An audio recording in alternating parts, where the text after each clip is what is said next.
ہمارے چینل سے جڑنے کے لیے YouTube سبسکرائب کریں۔ حضرت علی رضی اللہ تعالی عنہ گھر میں داخل ہوئے۔ صبح کا وقت ہے، حضرت علی رضی اللہ تعالی عنہ گھر میں داخل ہوتے ہیں۔ حضرت علی جب گھر میں داخل ہوتے ہیں تو عجیب و غریب حالت دیکھتے ہیں کہ فاطمہ رو رہی ہے۔ اب صبح کا وقت ہے، فاطمہ رو رہی، آنکھوں سے آنسو جاری ہے، اور حضرت علی دیکھتے ہیں کہ فاطمہ چکی پیسنے کے لیے تیار ہے، اور قریب میں پانی گرم ہو رہا ہے، اور قریب میں کپڑے رکھے ہیں جس کو دھونا ہے۔ اب حضرت علی حیران ہو جاتے ہیں کہ میں تو روزانہ صبح گھر میں آتا ہوں، لیکن کبھی میں نے یہ تو نہیں دیکھا کہ میری بیوی فاطمہ رو رہی ہو اور پانی گرم ہو رہا ہو، کہیں کپڑے دھلنے کی تیاری ہو رہی ہو، کہیں چکی پیسنے کی تیاری ہو رہی ہو۔ بس حضرت علی رضی اللہ تعالی عنہ گھبرا جاتے اور اپنی بیوی فاطمہ سے پوچھتے ہیں کہ آخر یہ کیا معاملہ، یہ صبح صبح فجر کے وقت کیا عالم ہے کہ تم رو رہی ہو اور یہ ساری چیزیں تیار ہو رہی تھی؟ روایت کے اندر ہے حضرت فاطمہ کوئی جواب نہیں دیتی۔ حضرت علی جیسے جیسے سوال کرتے فاطمہ کا رونا اور زیادہ ہو جاتا۔ حضرت علی بہت سوال کرتے اور فاطمہ دھاڑے مار کر روتی ہے۔ آخر میں حضرت علی کہتے ہیں کہ تجھے خدا کا واسطہ ہے، مجھے بتا دے تو کیوں رو رہی ہے، اور صبح میں یہ کیا حال ہے کہ پانی گرم ہوتا ہے، کہیں کپڑے دھلے جا رہے ہیں، کہیں کچھ تیاری ہو رہی، آخر کیا معاملہ ہے؟ بس حضرت فاطمہ رونے لگتی اور رو کر کہتی ہے کہ میں آپ سے کیا بتاؤں، رات کو میں نے خواب دیکھا۔ حضرت فاطمہ فرماتی ہے کہ رات کو میں نے خواب دیکھا، خواب میں نے میرے آقا سرکار دو عالم صلی اللہ علیہ وسلم کو دیکھا، خواب میں نے میرے والد نبی کو دیکھا کہ وہ کسی چیز کو تلاش کر رہے، وہ کسی چیز کو ڈھونڈ رہے ہیں۔ فاطمہ فرماتی ہے کہ میں نے خواب میں میرے والد سے پوچھا کہ اے میرے ابا جان، اے میرے نبی، تم کون سی چیز تلاش کرتے ہو، تم کس کو ڈھونڈتے ہو؟ تو میرے نبی، میرے ابا نے کہا کہ فاطمہ بیٹی میں تجھے ہی تلاش کر رہا ہوں، بیٹی میں تجھے ہی تلاش کرتا ہوں، میں تجھے ہی ڈھونڈ رہا ہوں۔ روایت کے اندر ہے کہ حضرت فاطمہ رضی اللہ تعالی عنہ یہ خواب بتاتی ہے اور اس کے بعد اپنے شوہر علی سے کہتی ہے کہ علی آج میرا یہ آخری دن ہے، میرے نبی نے، میرے والد نے مجھے بتا دیا، اب کچھ ہی دیر میں اپنے خدا کو پیاری ہونے والی ہوں، یہ میرا آخری وقت ہے۔ حضرت علی رضی اللہ تعالی عنہ دھاڑے مار کر روتے ہیں۔ روایت کے اندر ہے کہ حضرت علی پوچھتے ہیں کہ اے فاطمہ، ابھی تیرے والد کو انتقال ہوئے 6 مہینے بھی نہیں گزرے، ابھی ان کا غم ہمارے سینوں کے اندر ہے، تیرا انتقال ہو جائے گا، ہم غم کو کیسے برداشت کریں گے؟ فاطمہ جواب دیتی ہے کہ علی اپنے شوہر سے کہتی ہے کہ جس طرح میرے ابا کی وفات پر تم نے صبر کیا تھا، میری وفات پر بھی تم صبر کر لینا۔ میری ماں بہنیں، اصل بات مجھے یہ بتانی ہے کہ حضرت فاطمہ رضی اللہ تعالی عنہا کی طبیعت خراب سے خراب ہونے لگتی ہے، بخار چڑھنے لگتا ہے، حضرت فاطمہ چکی پیس رہی ہے، حضرت علی ان کے ہاتھوں کو پکڑ لیتے ہیں اور کہتے ہیں کہ اب یہ بس کرو، آج تمہارا آخری دن ہے، تم ہمیں چھوڑ کر جانے والی ہو، یہ چکی کو پیسنا، یہ کپڑے دھونا، یہ پانی کو گرم کرنا، یہ سب تکلیف کیوں اٹھا رہی ہو؟ فاطمہ رو کر کہنے لگتی ہے، فاطمہ رو کر کہنے لگتی ہے کہ مجھے تمہارا بھی حق ادا کرنا ہے اور مجھے میرے بیٹے حسن اور حسین کا بھی حق ادا کرنا ہے، میں دنیا سے چلی جاؤں گی، میں چاہتی ہوں کہ چکی پیس کر جاؤں، کپڑے دھل کر جاؤں، اپنے بچوں کو نہلا کر جاؤں، تاکہ میرے انتقال کے بعد تمہیں کسی کے سامنے ہاتھ پھیلانا نہ پڑے، تاکہ تمہیں کسی کے سامنے ہاتھ پھیلانا نہ پڑے۔ روایت کے اندر ہے کہ حضرت علی ان کو سمجھا کر کھڑا کرتے ہیں، ابھی ان کو کھڑا کرتے حضرت علی رو رہے، فاطمہ رو رہی، اتنے میں وہ پیارے بچے حسن اور حسین گھر کے اندر داخل ہوتے ہیں۔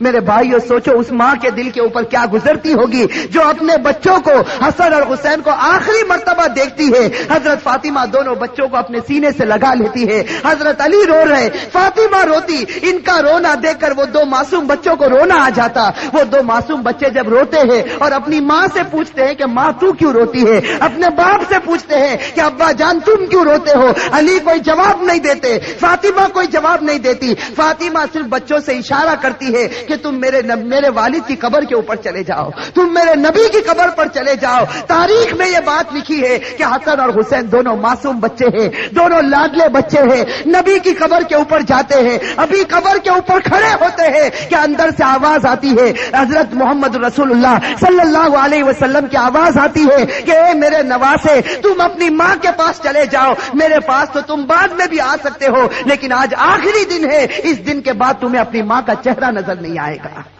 میرے بھائیو سوچو ان بچوں کے اوپر کیا گزرتی. وہ بچے روتے پیٹتے گھر میں آتے دیکھتے ہیں کہ ماں بھی رو رہی, باپ بھی رو رہا. یہ دونوں بچے آ کر رونے لگتے, اپنی ماں کے گلے لگ جاتے. روایت کے اندر ہے کہ فاطمہ کا بخار اور بڑھتا ہے, شام کا وقت ہوتا ہے. اب حضرت فاطمہ کو یقین ہو جاتا کہ اب میرا انتقال ہوگا, اب میرا آخری وقت آ گیا. میری ماں بہنیں کان کھول کر سنے. حضرت فاطمہ اپنے شوہر کو قریب میں بٹھا دیتی ہے.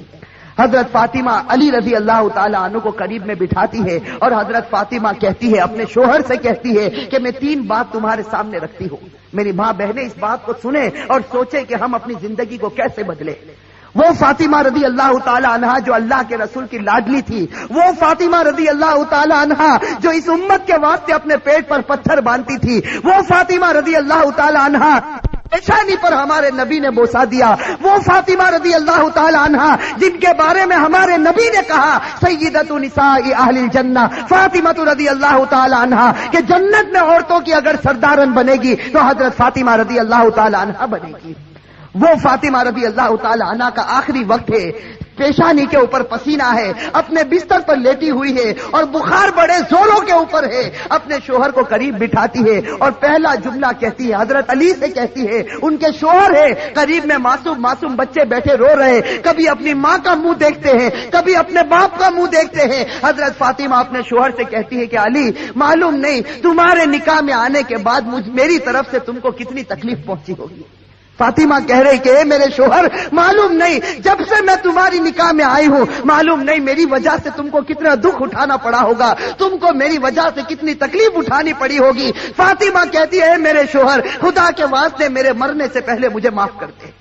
اپنے شوہر سے کہتی ہے کہ میرے مرنے سے پہلے مجھے معاف کر دے تاکہ قیامت کے میدان میں مجھے میرے نبی کے سامنے ذلیل نہ ہونا پڑے, مجھے میرے والد کے سامنے رسوا نہ ہونا پڑے. اے میرے شوہر میں نے تیرے حق میں کوتاہی کی, میں نے تیرے حق میں غلطی کی, میری طرف سے تجھے دکھ پہنچا ہے, اے میرے شوہر مجھے معاف کر دے. روایت میں ہے کہ علی دھاڑے مار کر رونے لگتے, فاطمہ کے سر پر ہاتھ پھیرتے اور کہنے لگتے فاطمہ تو غم مت کر, آج فکر میں کرتا ہوں کہ تو نبی کی بیٹی تھی لیکن میں تیرا حق ادا نہ کر سکا, تو نبی کی بیٹی تھی میں تیرا حق ادا نہ کر سکا. اور اس کے بعد علی ایک لمبی سانس لے کر رو کر کہتے ہیں کہ فاطمہ مجھے معلوم ہے جب سے تو میرے گھر پر آئی ہے تجھے 2 وقت کی روٹی کبھی نصیب نہیں ہوئی.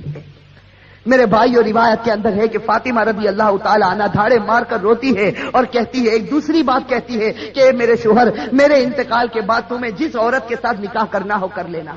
فاطمہ کہتی ہے میرے انتقال کے بعد جس عورت کے ساتھ نکاح کرنا ہو کر لینا. اس کے بعد اپنے پیارے بیٹے حسن اور حسین کی طرف کر کے کہتی ہے, اور حسین کی طرف اشارہ کر کہتی ہے کہ علی کے ساتھ نکاح کرنا ہو نکاح کرنا, لیکن ایک رات میرے ان بچوں کے پاس بھی گزارنا. یہ معصوم ہے, یہ اپنا اچھا اور برا نہیں سمجھتے, جب یہ بالغ ہو جائے تو ان کو خدا کے حوالے کر دینا.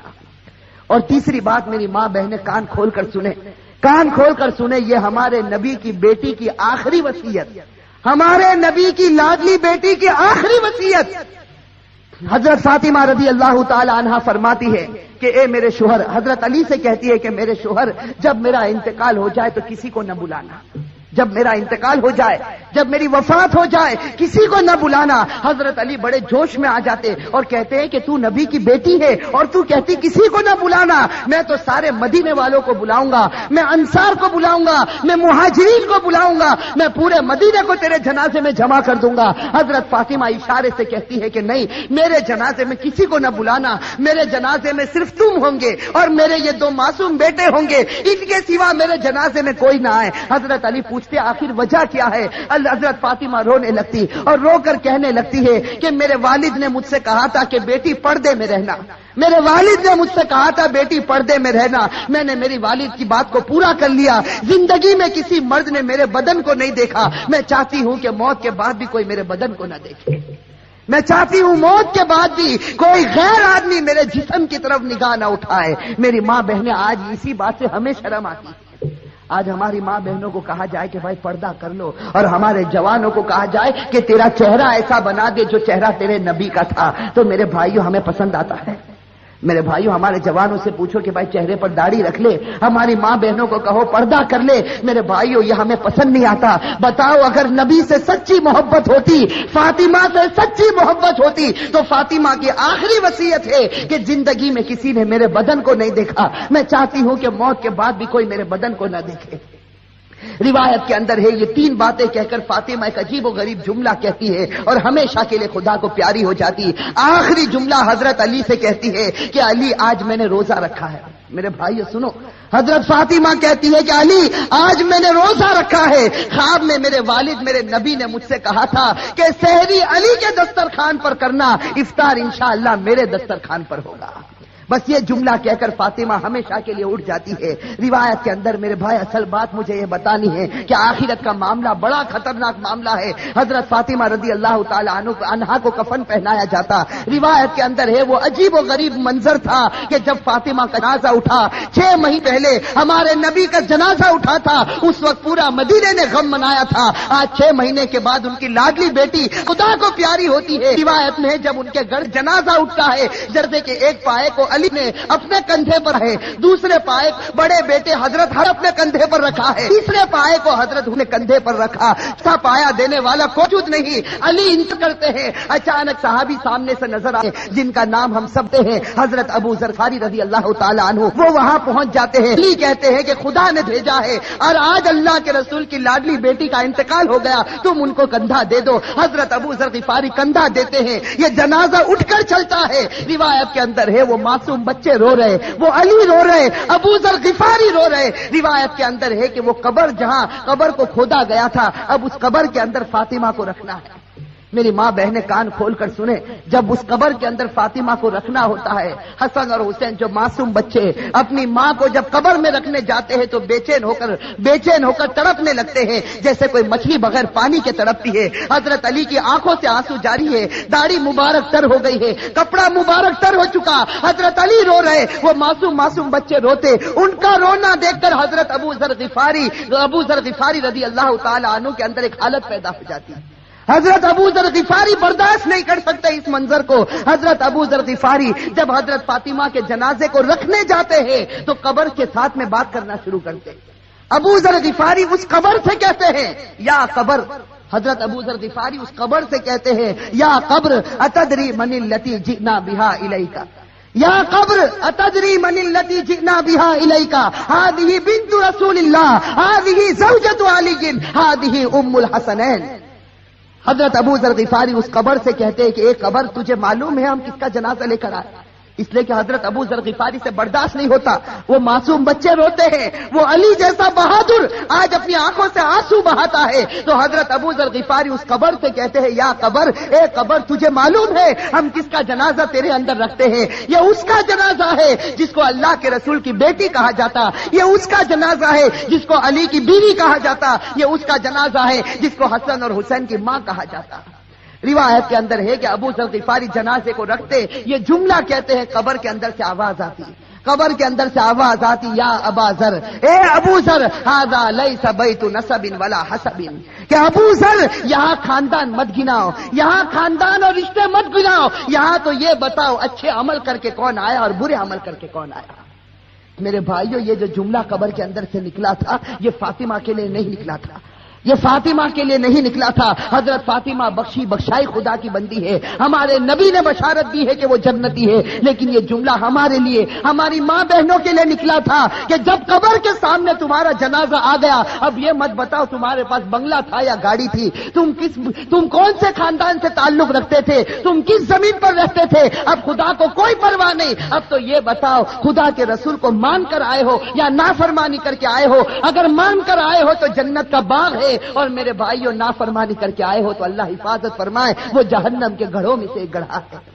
میرے بھائیوں اللہ ہم سب کی عذاب قبر سے اللہ ہم سب کی حفاظت فرمائے۔ میرے بھائیوں آج سچی بات ہے، خاص کر کے میں اپنی ماں بہنوں سے کہتا، آج ہماری ماں بہنیں جب آپس میں جمع ہوتی ہے، دنیا کی باتیں ہوتی ہے، غیبت ہوتی ہے، چغلی ہوتی ہے، آپس کا حسد اور عداوت نکالی جاتی ہے، لیکن میرے بھائیوں آج آخرت کے تذکرے ہم سے ختم ہو چکے ہیں، آج موت کے تذکرے ہم سے ختم ہو چکے۔ میں آپ سے پوچھتا ہوں کہ وہ حضرت عثمان غنی رضی اللہ تعالی عنہ جب غزوہ تبوک کا موقع ہوتا ہے، ہمارے نبی نبی فرماتے ہیں کہ عثمان تم کتنا مال لا سکتے ہو؟ حضرت عثمان اتنا مال لاتے کہ ہمارے نبی کو کہنا پڑتا عثمان بس کرو، تم نے خدا کے راستے میں بہت قربانی دے دی۔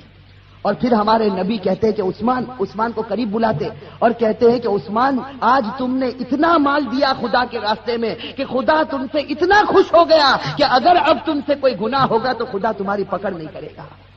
میرے بھائیوں کیسا سرٹیفکیٹ حضرت عثمان غنی رضی اللہ تعالی عنہ کو ملتا ہے، خلیفۃ المسلمین جو بنے۔ حضرت عثمان غنی رضی اللہ تعالی عنہ کو اللہ کے رسول کی طرف سے سرٹیفکیٹ ملا، عثمان اگر تیرے سے کوئی گناہ ہو جائے گا خدا تیری پکڑ کرے گا، تو نے اسلام کے واسطے بڑی بڑی قربانیاں دی۔ لیکن میرے بھائیوں ذرا حضرت عثمان کی تاریخ کو اٹھا کر دیکھیں، یہی حضرت عثمان جب مسلمانوں کے خلیفہ بنتے ہیں، روایت کے اندر ہے حضرت سعید ابن عامر رضی اللہ تعالی عنہ فرماتے ہیں کہ رات کا وقت ہوتا ہے، یہ امیر المؤمنین عثمان غنی رضی اللہ تعالی عنہ قبرستان چلے جاتے ہیں، رات کا وقت ہے، سناٹا ہے، حضرت عثمان غنی رضی اللہ تعالی عنہ قبرستان چلے جاتے اور روایت میں ہے کہ قبر کے پاس جا کر اتنا روتے تھے قبرستان میں جا کر حتی تبل لحیتہ، یہاں تک کہ ان کی داڑھی مبارک تر ہو جاتی تھی۔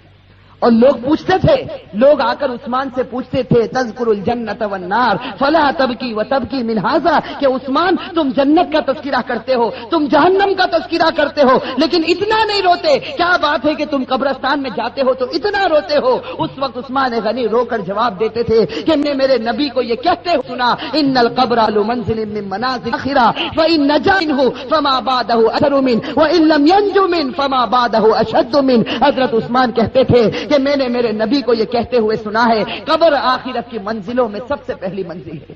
میری ماں بہنیں، میرے بھائیوں، اس کو سوچو، قبر کی منزل آخرت کی منزلوں میں سب سے پہلی منزل ہے۔ عثمان غنی نے نبی کا فرمان سنا دیا، جو اس منزل میں کامیاب ہو گیا وہ سب منزلوں میں کامیاب ہو گیا، اور اللہ نہ کرے میرے بھائیوں، اللہ نہ کرے جو اس منزل میں پکڑا گیا وہ سب منزلوں میں پکڑا نہ جائے۔ میرے بھائیو اللہ ہم سب کی حفاظت فرمائے۔ میرے بھائیو سوچو ہمیں بھی مرنا ہے، ہمیں خدا کے پاس جانا ہے۔ میں میرے جوانوں سے کہتا ہوں کہ ارادہ کرو، دیکھو ایک وقت کا سچا ارادہ کرو کہ اللہ ہم سب کو